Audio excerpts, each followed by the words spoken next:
Congratulations for taking ownership of your financial plan by tuning into the Federal Employee Financial Planning Podcast, hosted by Mason & Associates, financial advisors with over 3 decades of experience serving you. You will rest easy once your plan is done. You will see clearly just how you have won.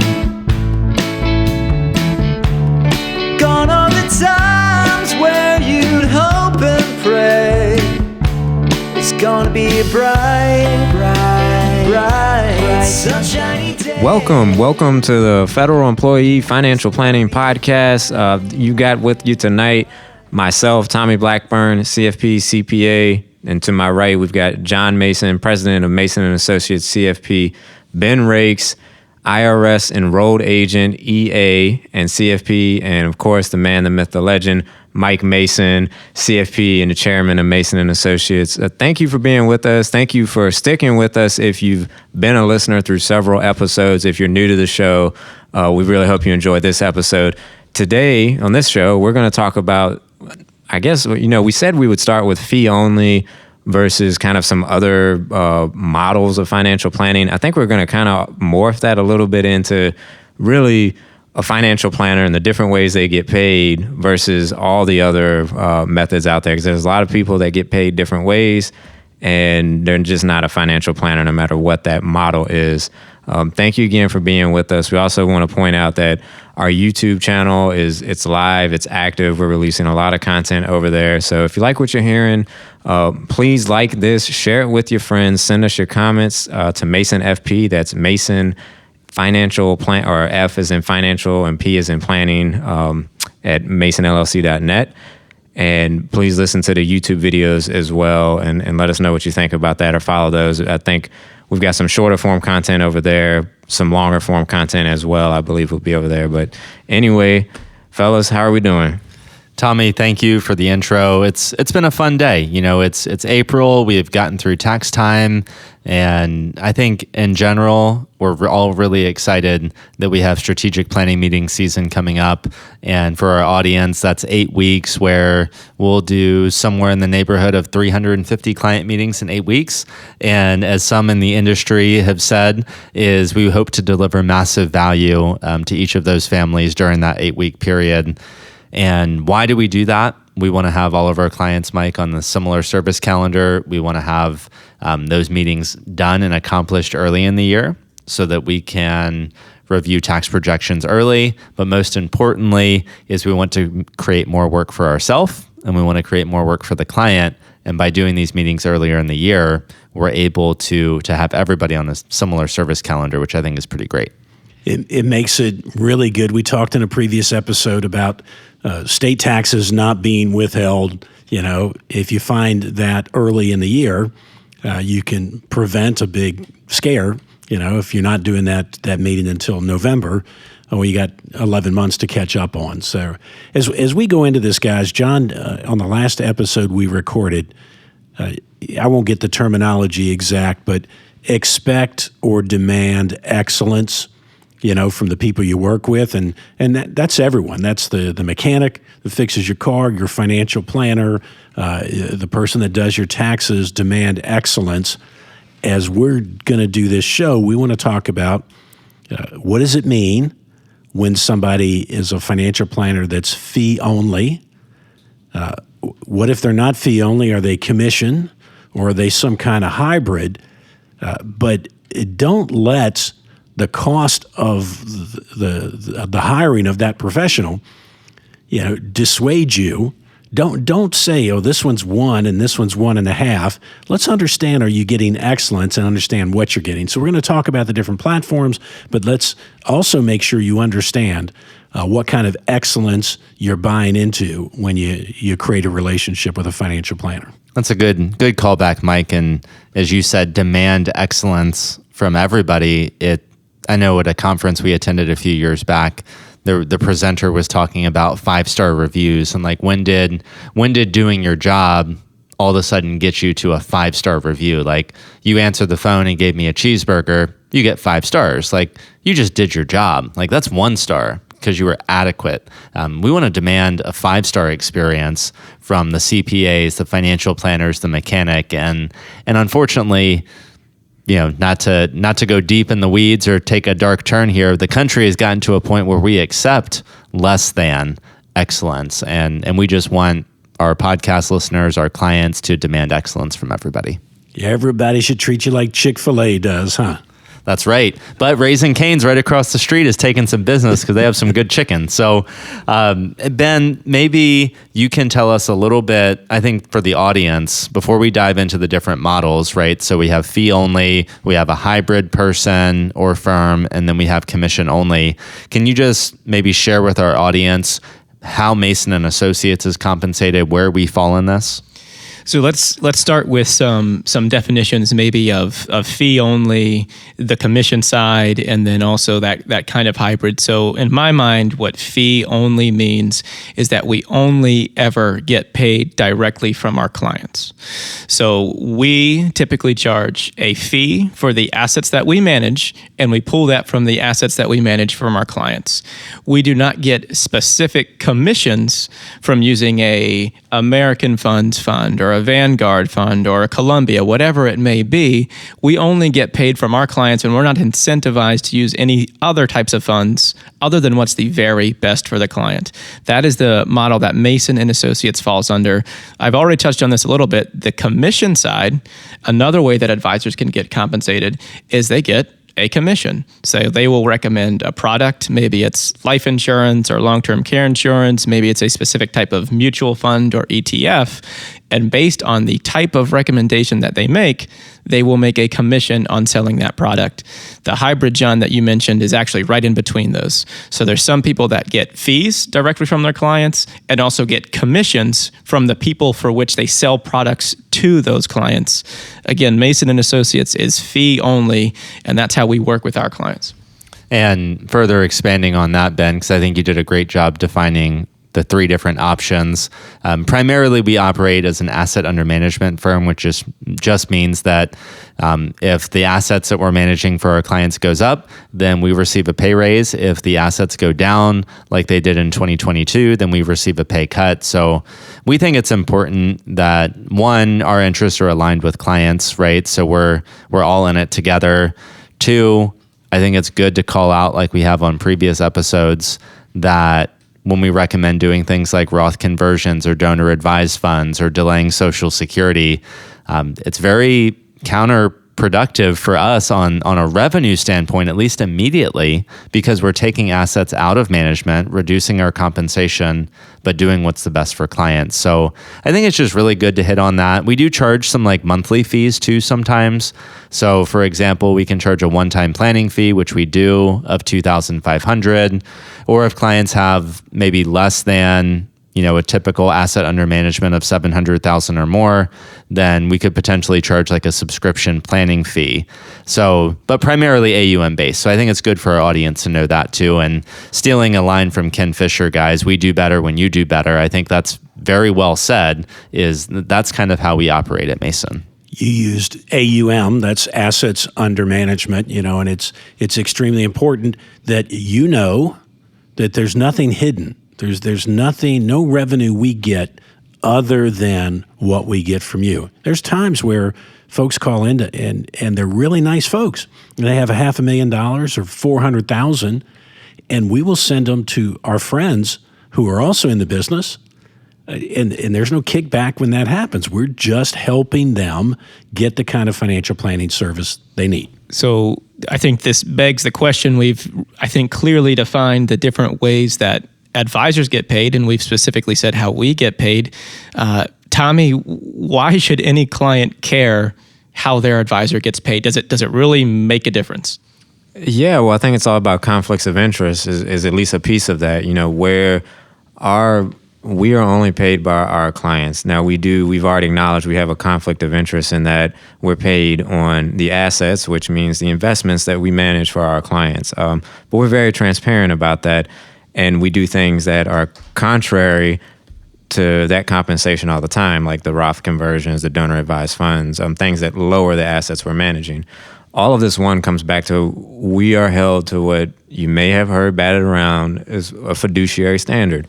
We are required to put our clients' interest ahead of our own. And we love working that way. And there are different fee-only models. Some only charge a monthly subscription. Like John was saying, we can do that. But it's only getting paid by the client. So it really aligns our interests. There's nobody else pushing us or incentivizing us to go in a different direction. That's why you should care. If somebody can only earn money by selling you an insurance product, I'm guessing you're going to see a lot of insurance products when you go and talk to that person. Now, we're not saying every insurance product is terrible. We're just saying it's probably not an advice relationship. That is a transaction relationship. Perhaps you will get a financial planner. Chances are, no, they're not incentivized to do that. You know, somebody once used the terminology, if all you have is a hammer, everything you see is a nail, which is kind of cool. But let me say this. I'm not going to suggest to you that the first 10 years of my career, I was a butthead because I was on commission. You know, there is life insurance, especially term life insurance. It doesn't come off the shelf without the commission attached to it. So you can't buy a term life insurance policy anywhere.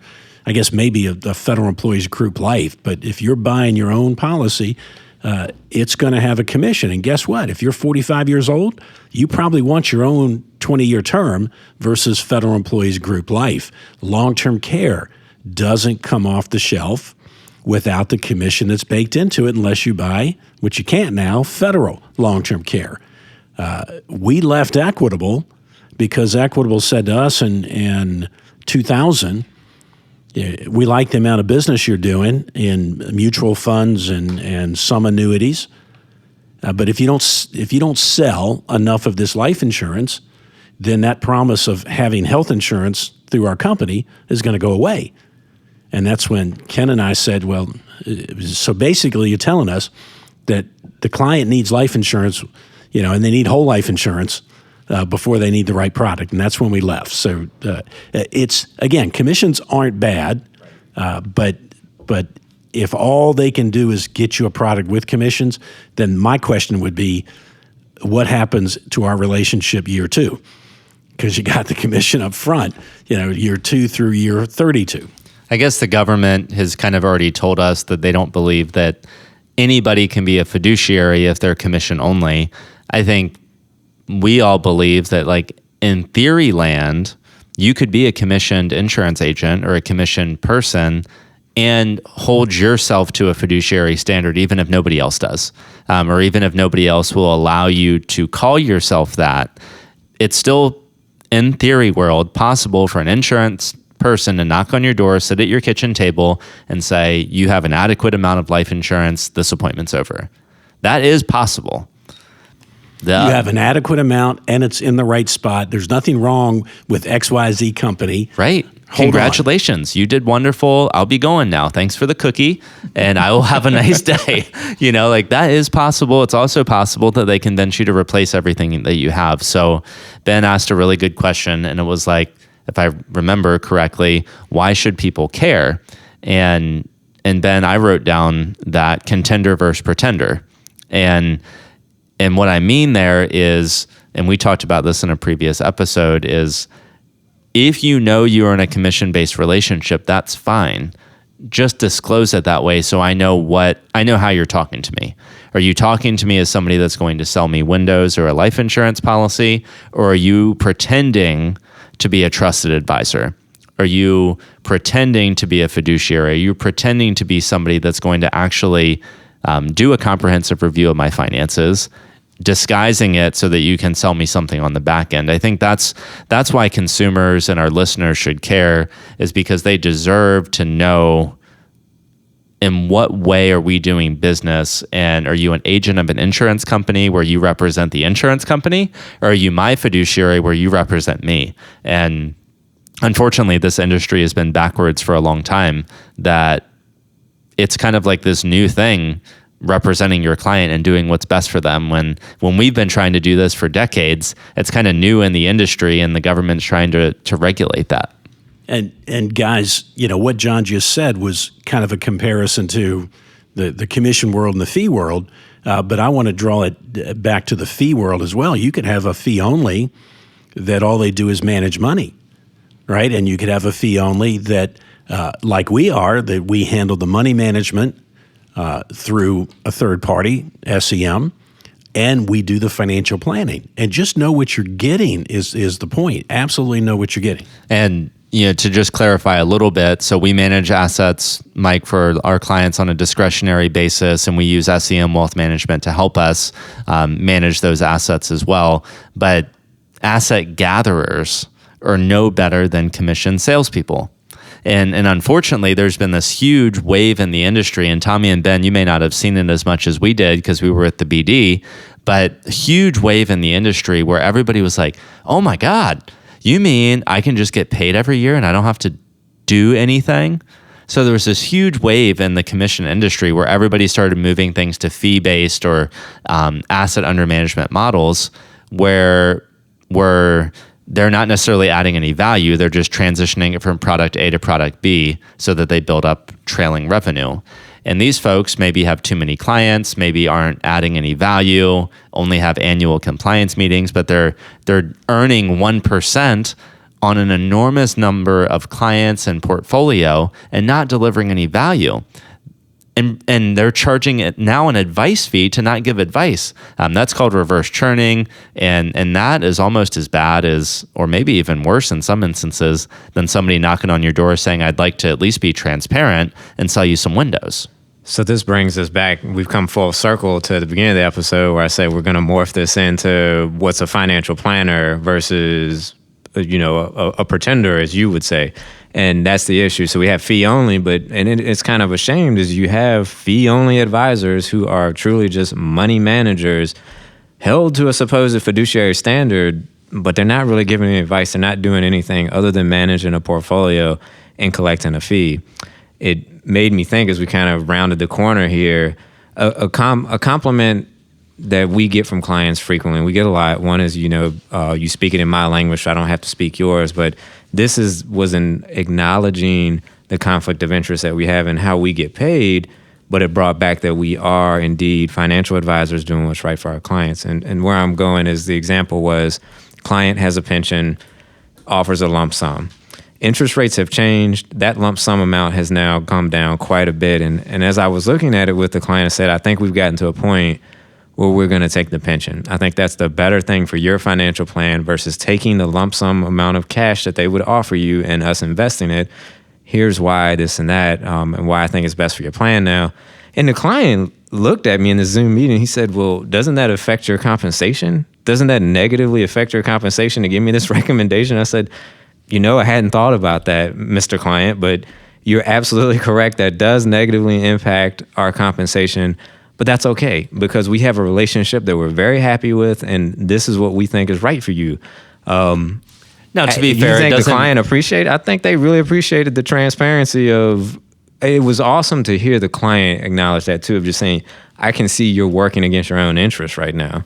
It's, Tommy, an amazing story, and all of us would love to have a little more assets under management and a little bit higher fee, but not at the expense of damaging a relationship or causing harm or causing somebody's financial plan stress where it didn't need to have stress. And I knew, because you've been working that pension lump sum probably for 3 or 4 months, I think we knew this day was coming.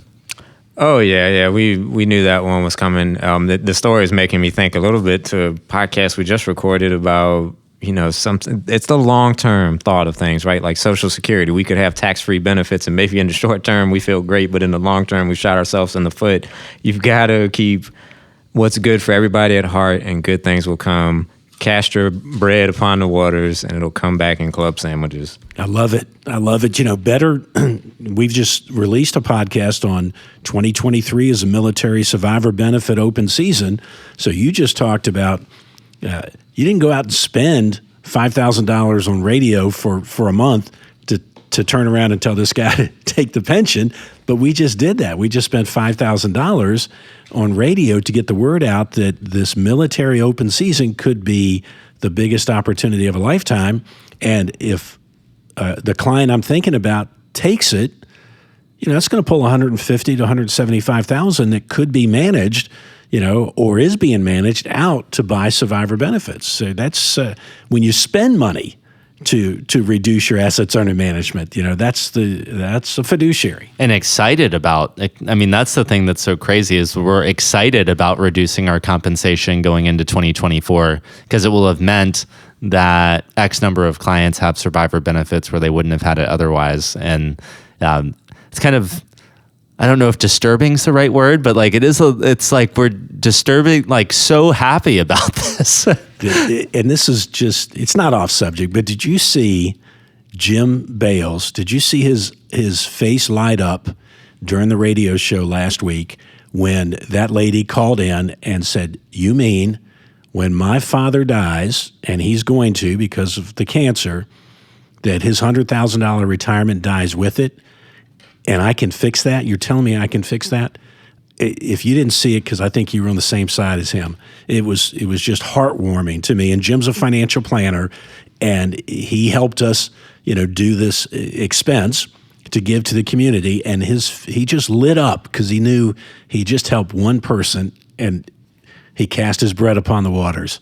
We don't know when they're going to come back in club sandwiches. We just know they will. His exact reaction was he held up his arms like a goalpost, like we did it, touchdown, like we did it. And for our audience, we do have it. This will air probably in the summer, this episode.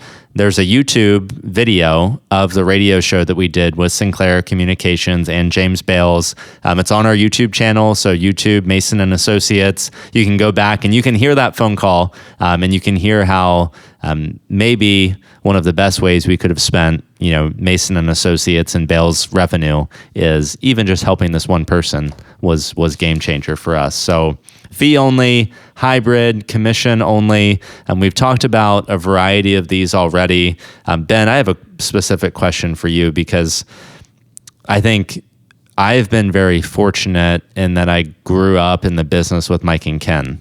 And they got to share with me the ins and outs of the insurance industry. I learned a lot from them. And I will say, my general theory on the world is that certified financial planners who are under age 40 do not know as much about life insurance as I do because they haven't had a mentor like Mike and Ken.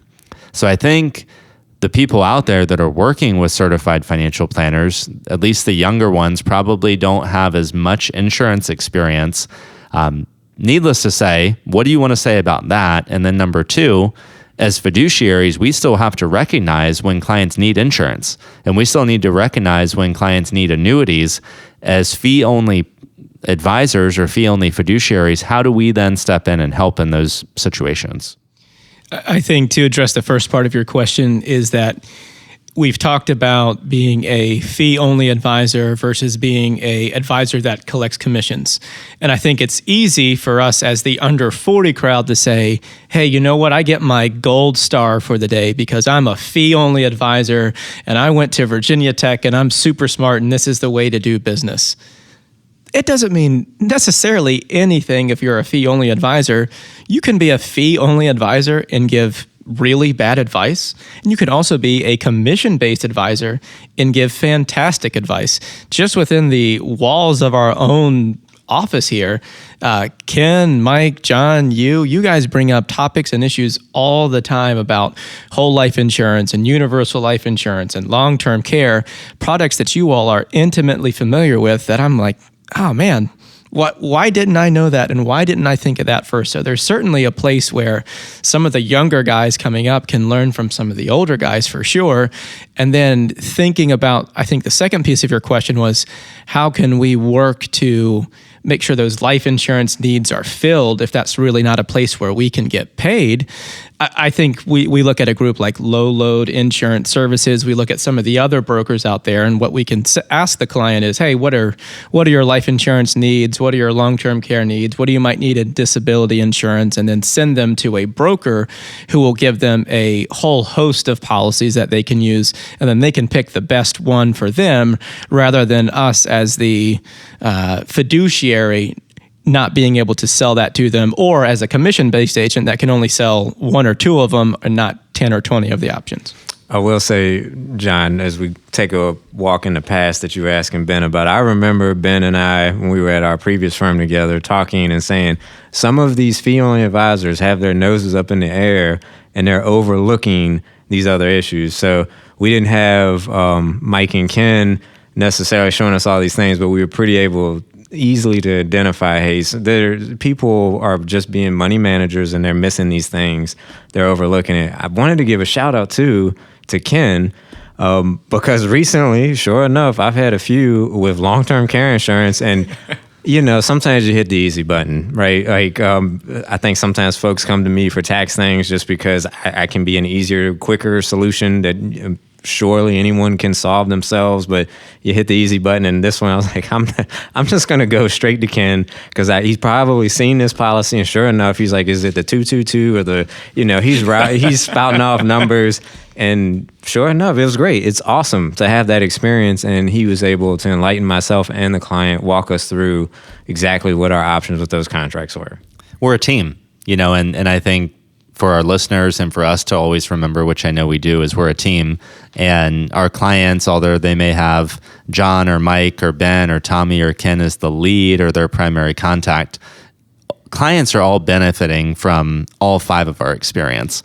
And they probably don't know how much we talk about them, when we're not with them. They probably don't realize the amount of prep work and the amount of storytelling that goes around. And I'm thinking about one, and I won't even go there because it'll derail the story, but clients all benefit from each other. Joe, Susie, Sally, Bob, they all have their individual financial plans. And when we talk about these folks at lunch and share our fun stories, it benefits people throughout the Mason & Associates clients, people on this podcast, people on the radio show. It's been great. And Ben, we should also give a shout out to LLIS, because we did a long-term care episode, and they helped us with that one. So that was really cool. LLIS has already been on here. So we do recommend insurance products. We do help our clients get insurance products. We just send them to somebody else to do all the paperwork and sign the application. But effectively, we're able to facilitate that discussion. And what that's done for Mason & Associates, I don't know if it's relevant for this podcast, but I want to say it, has really streamlined our business, because we're not so busy meeting with insurance companies and doing insurance apps and having to have people on staff on our team to service all of these insurance company needs. It's allowing us to do a better and higher level of financial planning, because we are outsourcing the stuff that we didn't need that revenue. It's not that we believe the revenue is bad. We really, business model change in 2020 has led to such a better client experience. And Mike, I think maybe you can just touch on this. You and Ken had a little bit of head trash as we were making this move, because you had taken a lot of pride in being able to be the guy that does everything or can do everything for a client. And I don't think it's been as apparent as it is now. 3 years reflecting on this move, it was the best thing we ever did, because we're providing more value to clients now that we're not providing them everything. Yeah, you teed it up well for me, because as I'm thinking about Ben's response and then you tightened up a little bit of his response. When we do a financial plan for clients, we don't send them to LLIS and let them figure out what kind of policy they need. We have a philosophy here, because 90% of our clients are federal employees. If you can afford to retire, you can afford to die. We need to get you to the point that you can afford to retire, because your permanent insurance is going to be survivor benefits and your cash assets. So it's typically, a 20-year term. And we're even in a different space today than we've been, because most of our clients are coming in at 55, 60 years old. And their insurance needs, life insurance needs, have waned. We just did a podcast on documents. We want the documents from their insurance so we know how to support it. But to the point, if it's term life insurance and we do a bunch of work to help them get a term life policy, and the premium's $1,000 a year and we get a $500 commission, that's lost money. So we found a better way. We found a better way to get you what you need, right, at a price we can afford, which is no work at our end. So maybe, guys, I think we're getting close to the end of this episode. I have just a couple more thoughts on fee only, hybrid, commission. I'll just say, like, my general closing action items or thoughts on this for the audience would just be know who you're working with and understand who you're working with. Maybe another pullback is demand excellence. And I just jotted down these two questions. And this is really for our audience to ponder. It's for people to ponder if they've already hired somebody. Is advice at the center of this relationship? Is advice at the center of the relationship, or is advice ancillary to the relationship? And what I mean by that is if you have a money manager, they're only focusing on the portfolio and the advice is secondary. If you have a commission person, they're selling a product and want to sell the product, and the advice is likely necessary to get you to the point where you buy it. So although we are fee only, I think all of our clients would agree that at the center of our relationship, where we're adding the value is on the advice side. And we firmly believe that that's where the advice piece should be, is at the center of every relationship. How you fill the outside, how you manage the portfolio, how you acquire the insurance policies, that's all a separate question. But I think you can ask the big question is, where is advice in this relationship? And if it's at the center, that's who you want to be working with. And I would say in my closing comments, don't be afraid to ask your current advisor how they're paid. Don't assume they're getting paid a certain way. They may not be getting paid. They may have got paid 5 years ago, and they're waiting for something to happen so that they can get another commission, in the future. But before you start a relationship, demand, how do you get paid? And if they say to you something like, well, the insurance company takes care of me, well, tell me more. I want to know how you get paid, right? Maybe it's 7% up front. Maybe it's 3% up front and 1% ongoing. You should know how you're paying your professional. I'll just dovetail on that. Well, I love demand excellence. We should do that. We should also probably be prepared to pay for excellence if we're going to demand excellence. So don't be shocked when you get a fee to get excellent service. Know how they get paid. And I'm thinking to like tax preparers, understand what you're paying for. If you're paying for an insurance product, that's probably all you're going to get. If you're paying for a tax return, you're not going to get tax advice. So an advisor is billing you for their advice, and that's the critical piece that I would say here. I'll be quick. I think Mike hit it really well earlier in this podcast that if you're a hammer, everything looks like a nail. And so if you're going to an advisor and all they want to do is sell you an insurance policy, that's probably all they can do. And they're not going to be able to give you advice about the many, many, many other aspects of your plan. Folks, this has been another episode of the Federal Employee Financial Planning Podcast. Thanks again for being with us. We hope this was valuable. We'd love to hear from you, whether it's here, social media, our YouTube channel. Thank you for the 5-star reviews. Thank you for sharing and helping grow this podcast. We're Mason & Associates, masonllc.net. You will rest easy once your plan is done. You will see clearly just how you have won. The topics discussed on this podcast represent our best understanding of federal benefits and are for informational and educational purposes only and should not be construed as investment, financial planning, or other professional advice. We encourage you to consult with the Office of Personnel Management and one or more professional advisors before taking any action based on the information presented.